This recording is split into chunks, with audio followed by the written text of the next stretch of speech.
Hey there guys, welcome to my YouTube channel. My name's Campea and this is my quick review of the brand new Avengers Infinity War. Now the plot for Avengers Infinity War is fairly straightforward and we see it in the trailers. You got the Mad Titan himself, Thanos, who's on a quest to assemble all of the Infinity Stones so he can bring balance to the universe. Unfortunately, in his opinion, the only way to bring about balance to the universe is by wiping out half the life in the universe. Now clearly the concept of having half the life in the universe wiped out does not sit well with the Avengers or the Guardians of the Galaxy or any of our other MCU heroes, and they have to band together to try to stop Thanos before he can succeed in his nefarious plot. Let me start off by talking about all the things that I really enjoyed about Avengers Infinity War, and you have to start with what is clearly the best thing about this movie, and that's Thanos. Thanos is the most important character in this movie. This really is his movie. Now, we heard the Russo brothers, the directors of the film, say before that, Thanos gets more screen time than anybody, and I didn't know whether or not to believe them. Sometimes we hear directors say crazy things, but really it is. This is Thanos' film. He has more screen time than anybody, and I'm going to say this too, he's the best character in this movie. Beyond that, Thanos is, without question to me, the absolute best villain the MCU has ever had. As a matter of fact, you could probably have a discussion and an argument that he may be the best comic book movie villain of all time, yes, including Heath Ledger's Joker. And there are a couple things that make him that to me. First of all, I always kind of say that the best villains are the ones who kind of see themselves as the good guy, that what they're doing is right.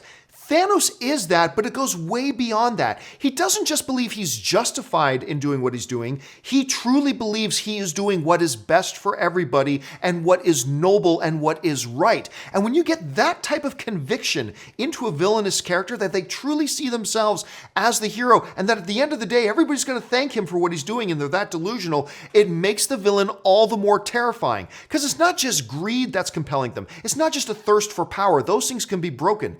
But when you get in these villains a conviction that what they're doing is right, it becomes terrifying and it means they're not going to stop. But even beyond that, we've seen other really good villains believe that they were the good guys, but without much emotional depth, like not a lot much more to them. Thanos is different. Thanos has emotional depth to him, and as you go through the movie, we get deeper and deeper into his character. It's not just that he's being driven to do what he thinks is right for the universe, but he has emotional connections as well. He has an intellect. He has depths of emotion. He has different ways of looking at the universe that all come together and coalesce into this one really intriguing and compelling character. Villain or not, Thanos is one of the best characters we've ever had in a comic book movie. I mean, just flat out. And I'll tell you this too, we all kind of guess because of that one trailer showing us Thanos when he gets Gamora as a little girl and takes Gamora as his daughter. We all kind of speculate, I wonder if that relationship between Thanos and Gamora is going to play a key part in this movie. I won't say how, but it does, and it's great. Another thing that really works for this movie that a lot of people were looking forward to is the various character combinations that we've never seen on screen before and never thought we would see. I mean, who would have ever thought a couple years ago we'd see these great scenes with Rocket Raccoon and Thor? Who would have thought we'd see these great scenes with Spider-Man and Doctor Strange? And yet this movie takes advantage of the fact that they're bringing all of these characters together and puts together some really unique combinations. And even in the combinations we've seen before, the movie is filled with those standard come to be expected great interactions. Fun, lighthearted, deep, and serious, but the dialogue between the characters, both new combinations and old, is always compelling throughout the film, and it really works. There's actually this one really good running gag between Thor and Rocket, but I'll let you see it for yourself. Another aspect that really worked for me was something that a few people were nervous about is how well do the children of Thanos, the Black Order, those henchmen we see in the trailers, how well do they play out? Fantastic. They play great, not just as characters, but also in their combat. Now, granted, they don't go really in depth into a lot of these characters, but there's 5,000 characters in this movie, so no character has a lot of time to go in depth on them other than Thanos himself. But they worked. They were fearsome in combat. You felt terrified when they came on screen. So everything you want a good villainous kind of henchman character to do, they do. Another thing this film does great is surprises. Look, with as many comic book movies as we've all seen now, it's really hard for a comic book movie to surprise us. I mean, a lot of them entertain us very much, but it's difficult today for a comic book movie to truly surprise the audience.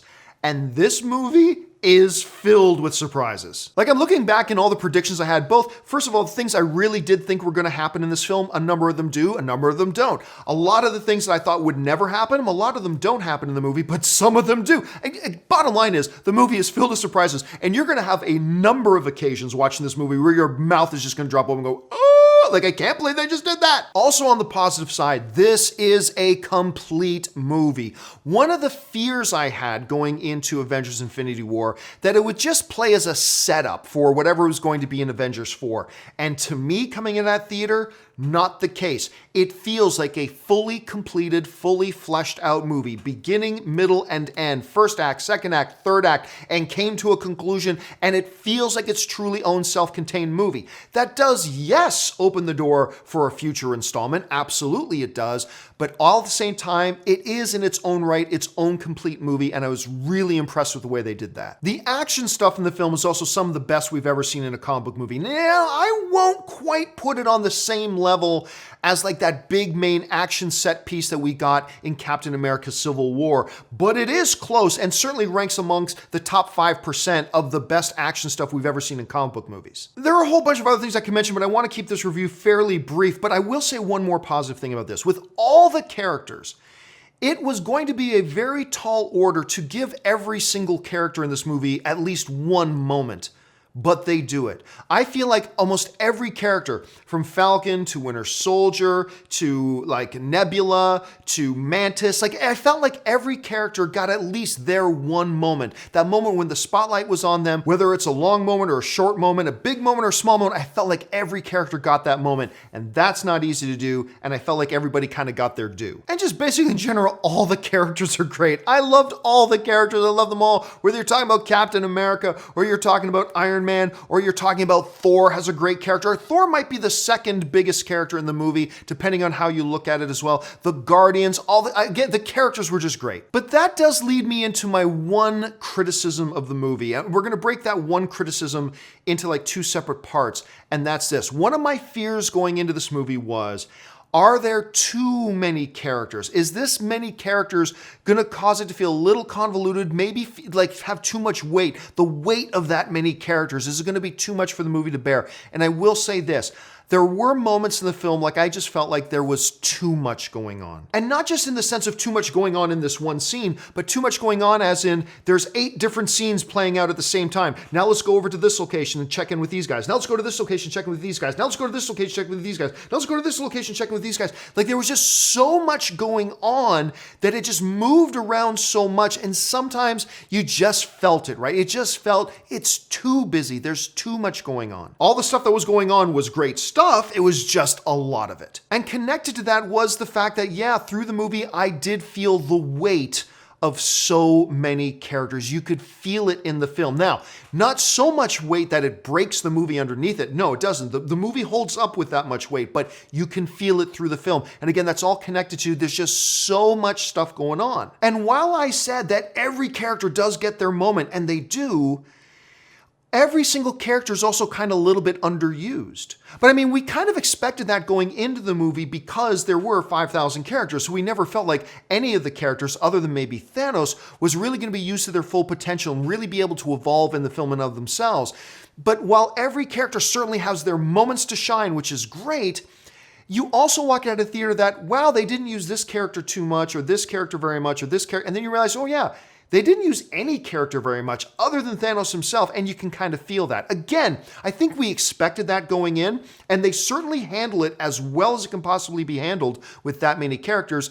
But once again, you do feel the weight of it. A little bit too much going on, and you can feel the weight of that many characters. But at the end of the day, even though there's a little bit too much going on sometimes, and you can feel the weight of the characters, the movie never breaks under that. An incredibly strong villainous character, easily the best the MCU's ever had, maybe the best of any comic book movie ever, and maybe one of the best all-around characters the MCU has ever had, is the main backbone of this film that has great action, great story. Every character is allowed to shine. You see some fantastic fantasy interactions on screen that we never would have thought we've seen before, and all that overshadows the weaknesses that I said. This is a movie with excitement. This is a movie with depth. This is a movie with despair and darkness, yet levity, fun and great character interaction all at the same time. Bottom line, it's a thoroughly entertaining movie. I'm not 100% sure that Avengers Infinity War gets into my top 3 MCU movies of all time. It's certainly up there. I'm just not sure it cracks the top 3, but it is an entertaining film.